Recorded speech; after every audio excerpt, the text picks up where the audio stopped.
మన గ్రామ సర్పంచ్ గారైన బ్రోషయ్య గారిని జెండా ప్రతిష్ఠ చేయవలసిందిగా కోరుచున్నాం.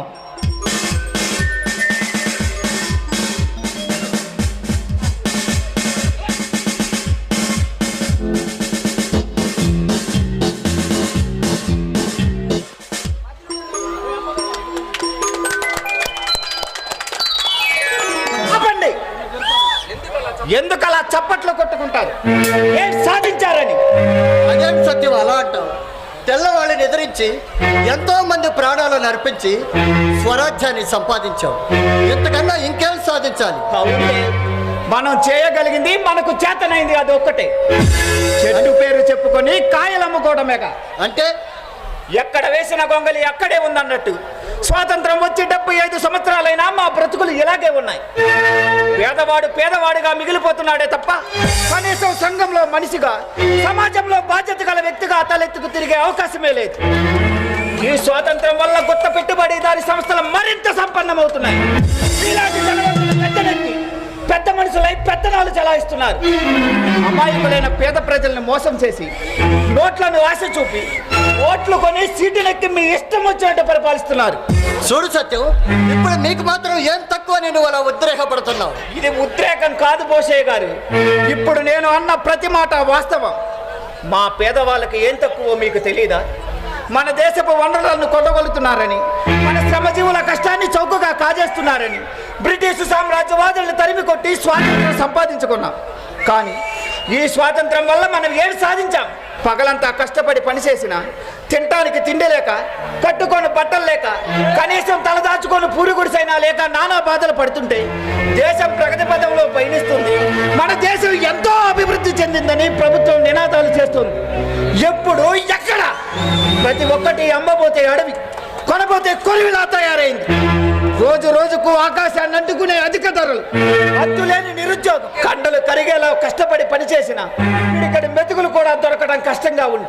పంచభక్ష పరిమాణాలు భోంచేస్తూ, పట్టు పనుపులపై పవలిస్తూ, 7 అంతస్తుల మేడల్లో ఏసీ రూముల్లో నివసిస్తూ, ఇంపాల కారుల్లో జంపాల లూగుతూ తిరిగే మీలాంటి గొప్ప వాళ్ళకి మా పేదవాళ్ళ ఆకలి మంటల అర్థనాదాలు అర్థం కావు బ్రోషయ్య గారు. ఆవేశపడక సత్యం, ఉడికి రక్తంలో ఉన్నావు.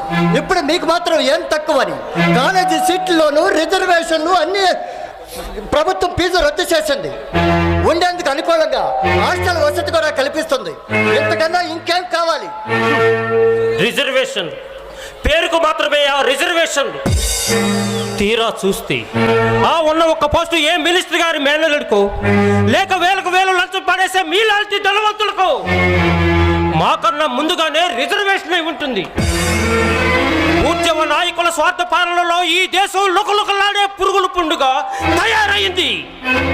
దళారులు, దగాకోరుల పాలనలో ఈ సంఘం, ఈ సమాజం కుటిల కులమత భేదాల కుళ్ళుతో కంపు కొడుతుంది. రిజర్వేషన్ పేరుతో మాలాంటి పేదవాళ్లకు నిలువ నేడు లేకుండా చేస్తూ మా బ్రతుకు తిరుగుకు మరో మార్గం లేకుండా చేస్తున్నారే తప్ప మరేమీ లేదు అని మీరు అనుకుంటున్నారు. మేము అనుకోవటం కాదు బ్రోషయ్య గారు, అది నగ్న సత్యం. ఇది పేరుకు ప్రజారాజ్యమే కానీ దళారులు, దగాకోరులు, భూస్వాములు, బూర్జువా నాయకులకు అందుబాటులో ఉండే రాబందుల రాజ్యం. ఎంతో మంది విప్లవకారులు, వీరమాతలు తమ ప్రాణాలకు తెగించి అహర్నిశలు అన్నపానీయాలు మాని ఎన్నో సత్యాగ్రహాలు చేసి సంపాదించిన రామరాజ్యం ఇదేనా? ఎందరో అమరవీరులు తమ ప్రాణాలు అర్పించి సంపాదించిన స్వరాజ్య ఫలితం ఇదేనా? చెప్పండి. చెప్పలేరు. ఎందుకంటే మీది కూడా అదే జాతి కనుక. ఇది రామరాజ్యం కాదు, ప్రజారాజ్యం అంతకన్నా కాదు. రామరాజ్యం రావాలి ఎందా, అసలైన ప్రజాస్వామ్యం కావాలి ఎందా, ప్రజల్లో చైతన్యం రావాలి. అన్యాయం, అక్రమం, దోపిడీ, లంచగొండితనం, అభాగ్యులైన ఆడపిల్లలపై మానభంగాన్ని అంతం చెయ్యాలి. కుటిల కులమత భేదాలతో కుళ్ళుతో కంపు కొడుతున్న ఈ వ్యవస్థని మార్చాలి. తరతరాల వర్గ పోరాటాలను సమాధి చేసి సమాజాన్ని స్థాపించాలి, నవ సమాజాన్ని నిర్మించాలి. అప్పుడే అప్పుడే అప్పుడే మనకు నిజమైన స్వరాజ్యం వచ్చిన రోజు. చూడు సూర్యం, ఈ దేశంలో మీలాంటి యువతరమంతా నడుం కట్టి ముందడుగు వేస్తే నిజంగా మీరు కోరిన సమాజాన్ని స్థాపించగలం, నవ సమాజాన్ని నిర్మించగలం. అందుకే ఈ స్వాతంత్ర దినోత్సవ శుభ సమయంలో ఈ నా పేద ప్రజానికానికి నేను చెప్పేది ఏమిటంటే, మన గ్రామాభివృద్ధికి నా సాయి శక్తులా కృషి చేస్తాను. మీకు ఒక లైబ్రరీ కట్టిస్తాను, ప్రతిరోజు పేపర్ వేయిస్తాను, రోడ్లు వేయిస్తాను, మురుగు కాలువలు తవ్విస్తాను.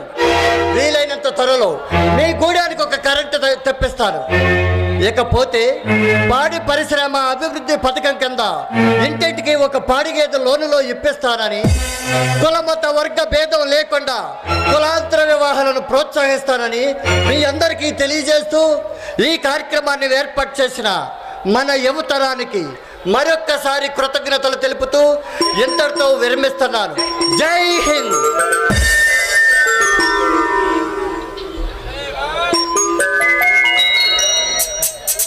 చూడు చంద్రం, ఇప్పటికైనా మనమంతా కలిసికట్టుగా ఉండి మన గ్రామాభివృద్ధికి తోడ్పడి ఈ గూడెంలో నివసించే పేద ప్రజానికాన్ని చైతన్యవంతుల్ని చేయాలి. మనకు స్వాతంత్రం వచ్చి 75 సంవత్సరాలైనా ఆ వెలుగు మారుమూల గ్రామాలకి ప్రసరించకుండా ఇంకా చీకట్లే మిగిలిపోయాయిరా. దొరపెత్తనం సెలాయిస్తూ అమాయకులైన ప్రజలను అడుగడుగున అణగదొక్కుతూ బానిసలా చూస్తున్నారు. సభ్య సమాజం సిగ్గుపడేలా ధనవంతుల దౌర్జన్యాలు, మానభంగాలు, మారణ హోమాలు నేటికి కొనసాగుతూనే ఉన్నాయి. ఇలా ఎన్నాళ్ళు, ఇంకా ఎన్నేళ్ళు? అన్యాయం, అక్రమం, అవినీతి అణచివేతలకు వ్యతిరేకంగా గుండె మండినోళ్ళంతా, పేగులెండినోళ్ళంతా కల్లెర్ర చేసి తెల్లవారి గుండెల్ని చీల్చిన అల్లూరి వారసులమైన మనమంతా ప్రతిఘటనోద్యమానికి ఉద్యమిస్తే ఈ రాబందుల రాజ్యంలో రాజ్యమేలుతున్న రాక్షస రాజకీయ నాయకుల క్రౌర్యం అంతమయ్యే రోజు త్వరలోనే వస్తుంది. అందుకు సంస్కరణలు కాదు కావలసింది, తిరుగుబాటు, పోరాటం, విప్లవం. ఆ విప్లవమే విజయమన్న నేతాజీ, అల్లూరి సీతారామరాజు, భగత్ సింగ్లు ఆనాడే కాదు ఈనాడు ఉన్నారని నిరూపించి పేద ప్రజల గుండెల్లో అగ్ని పర్వతాలు రగిల్చి తరతరాల చరిత్రలో నిప్పులు జరిగిన ఈ నియంత్రణ రాజ్యాలను కూల్చి సమాజాన్ని స్థాపిద్దాం, నవ సమాజాన్ని నిర్మిద్దాం. అది అంత తేలిక కాదు సత్యం. మన వాళ్ళంత తేలికగా మన మాట వింటారంటావా? మన యువతరమంతా ఒక్కటై ప్రతి మంచి కార్యక్రమానికి ముందడుగు వేస్తే మంచి చెడు గమనించి వాళ్ళే ముందుకొస్తారా? అయితే ఇప్పుడు మనం ఏం చేద్దాం? యువజన మండలి స్థాపిద్దాం. ఇది కాదు మనకి స్వాతంత్ర పర్వదినం. మనలాంటి పేదవాడు ఈ సంఘంలో మనిషిగా, సమాజంలో బాధ్యత గల వ్యక్తిగా తలెత్తుకు తిరిగిన రోజు, కులమత వర్గ విచక్షణ లేకుండా మనుషులంతా ఒక్కటిగా మెలిగిన రోజు, సాటి మనిషిని మనిషి దోచుకునే ఈ దోపిడీ వ్యవస్థ మారిన రోజు, మన బ్రతుకులు బాగుపడిన రోజు, మన జీవితాలు సుఖంగా సాగిపోయిన రోజు, అదే మనకు అసలైన స్వరాజ్యం వచ్చిన రోజు. అది సాధ్యం కావాలంటే యువకులంతా ఒక్కటై ఇక్కడ జరిగే ప్రతి మంచి చెడులు మన గ్రామస్తులకి వివరిస్తే ఆ పోషయ స్వార్థపూరిత నిస్వరూపం బయటపడుతుంది. అప్పుడు మన అంతం కలిసికట్టుగా ఒకే మాట ఒకటే బాటగా మారి ముందడుగు వేసి ఈ దోపిడీ భూస్వాములపై తిరుగుబాటు చేసిన నాడు యువతకి ఎదురు లేదని, యువజన మండలికి తిరుగులేదని నిరూపించి ఈ భూజవ నాయకుల ఆటలు కట్టించి మన యువతరాన్ని ముందుకు నడిపిద్దాం. అలాగే, అందుకు మనమంతా ఒకే మాట మీద, ఒకే బాట మీద నడవాలి. అవును, అందుకు మనం ఒక ప్రతిజ్ఞ చేసుకుందాం. ప్రజా శ్రేయస్సే మా జీవిత ఆశయం, ప్రజా సౌఖ్యమే మా ఉక్కు కవచం, సమాజ నిర్మాణమే మా ధ్యేయం.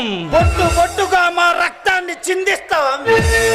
యువతరం చిందించిన ఎర్రని రక్తంతో ఈ చరిత్రనే మారుస్తాం. సమాజాన్ని స్థాపిస్తాం, నవ సమాజాన్ని నిర్మిద్దాం.